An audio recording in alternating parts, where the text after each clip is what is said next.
penso di aver fatto la mia crostata più buona di sempre. Mi sono ispirata ai gusti di gelato, stracciatella e amarena. Quando l'ho assaggiata ho pensato, no vabbè, è troppo buona, e pensavo pure di chiamarla così, tipo crostata no vabbè, però mi sembrava un po' troppo e quindi ci ho pensato un po' e ho deciso di chiamarla crostata tentazione, perché vi assicuro che se ne mangiate un pezzettino non riuscite più a smettere. Facciamolo insieme. Partiamo preparando la pasta frolla, la mia solita pasta frolla, quindi in una ciotola rompiamo 2 uova, aggiungiamo 100 g di zucchero, 80 g di olio di semi. Come sapete io faccio la frolla utilizzando l'olio, però se preferite farla classica con il burro mettete 100 g di burro ammorbidito. Mezza bustina di lievito per dolci, iniziamo a mescolare con le mani o con una forchetta se preferite e poi aggiungiamo 320 g di farina un po' alla volta. Io faccio con le mani perché ci metto veramente un attimo e poi avendo le dita lunghe in realtà non mi sporco nemmeno tanto le mani. Utilizzo proprio la punta delle dita per mescolare. Per quanto riguarda la quantità di farina, indicativamente sono 320 grammi, però considerate che le uova non sono mai uguali, quindi può capitare l'uovo che magari è un pochettino più grande, l'uovo che ha più albume, quindi un pochettino dovete anche imparare a regolarvi. Ma c'è il solito trucchetto che dopo vi faccio vedere.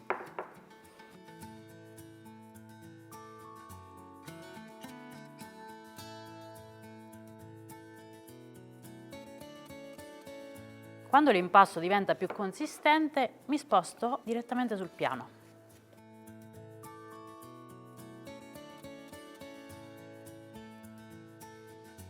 Un altro consiglio che vi do quando fate la frolla, la farina aggiungetela poco alla volta, perché spesso mi scrivete che fate fatica ad impastarla, nel senso che vi rimane grumosa oppure vi rimane troppo morbida.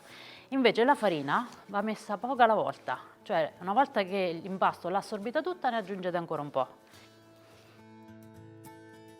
La frolla è pronta, ci accorgiamo che è pronta perché deve risultare morbida, però quando premiamo sopra con le dita l'impasto non si attacca. Nel caso si attaccasse ancora le dita dobbiamo aggiungere ancora un po' di farina, ma poca alla volta, fino a quando non otteniamo questo risultato. Ora tolgo 1/3 della frolla che userò per la decorazione e quest'altra la stendo per fare la base della crostata.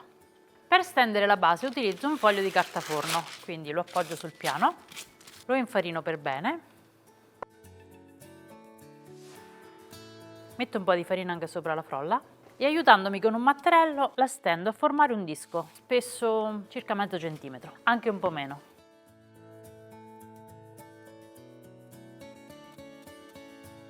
Adesso prendiamo uno stampo tondo del diametro di 26-28 cm, questo è già unto e infarinato, e rovesciamo all'interno la base.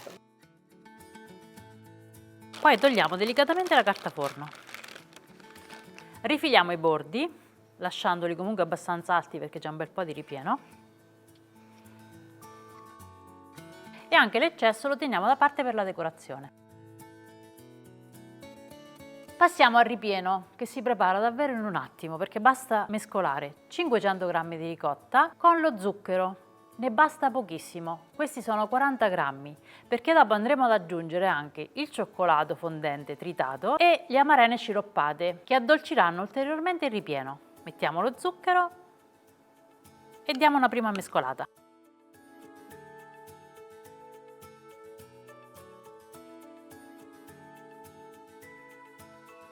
A questo punto dobbiamo tritare il cioccolato perché l'effetto che vogliamo ottenere è quello della stracciatella. Quindi per tritarlo senza sporcare niente, io di solito piuttosto che utilizzare il tagliere utilizzo un pezzo di carta forno. Lo appoggio sul piano e con un coltello affilato faccio tutte scaglie di cioccolato. Questi sono 100 g di cioccolato fondente. Do un'altra sminuzzata. E ora, sempre aiutandomi con la carta forno, metto il cioccolato direttamente nella ciotola. Guardate che bella crema di ricotta!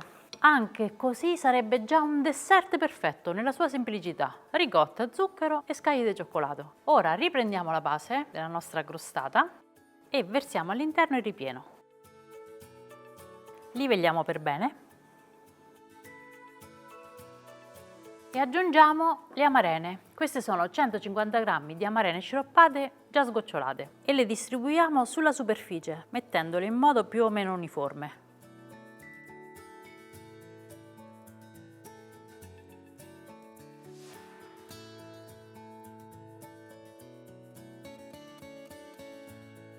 E non ci resta che passare alla decorazione, quindi riprendiamo la frolla che avevamo tenuta da parte, la lavoriamo leggermente, dopo aver infarinato un po' il piano la stendiamo.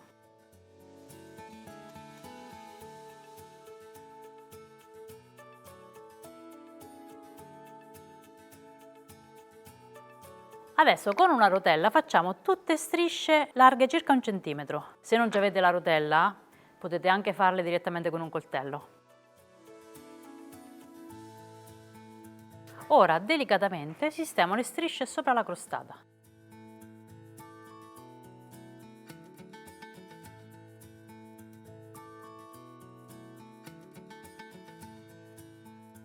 Le metto prima in un senso e poi in un altro.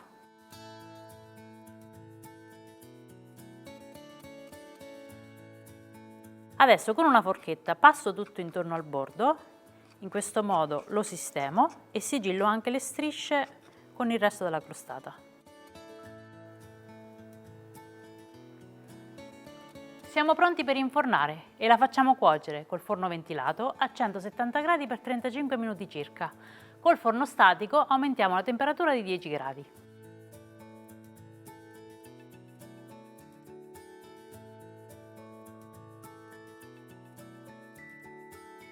Ed eccola pronta! Adesso la lasciamo leggermente raffreddare prima di toglierla dallo stampo.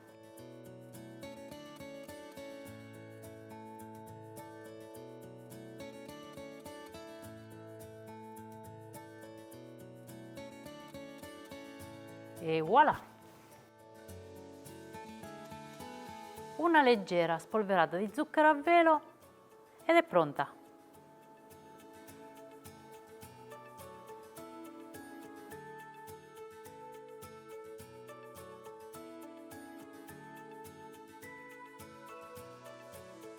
Vi dico già che non vedo l'ora di assaggiarla, però prima vi vorrei dare qualche consiglio. Ad esempio, cioccolato e amarene si sposano molto bene, quindi per gli amanti del cioccolato potete provare a fare anche la versione con la pasta frolla al cacao, sostituendo 30 g della quantità di farina con 30 g di cacao amaro. Per una versione senza lattosio basta utilizzare una ricotta senza lattosio perché nella frolla non abbiamo utilizzato burro, abbiamo messo l'olio. Invece se volete fare questa crostata in versione senza glutine basta sostituire la quantità di farina con 250 g di farina di riso e 80 g di amido di mais o fecola di patate. Io ho dato questa classica forma a crostata, però con la stessa dose si possono fare dei biscotti farciti, delle crostatine oppure delle tartellette.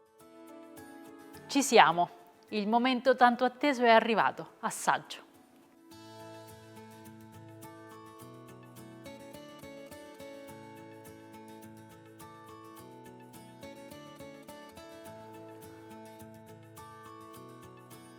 No, vabbè, non dico altro. Ci vediamo al prossimo video. Ciao!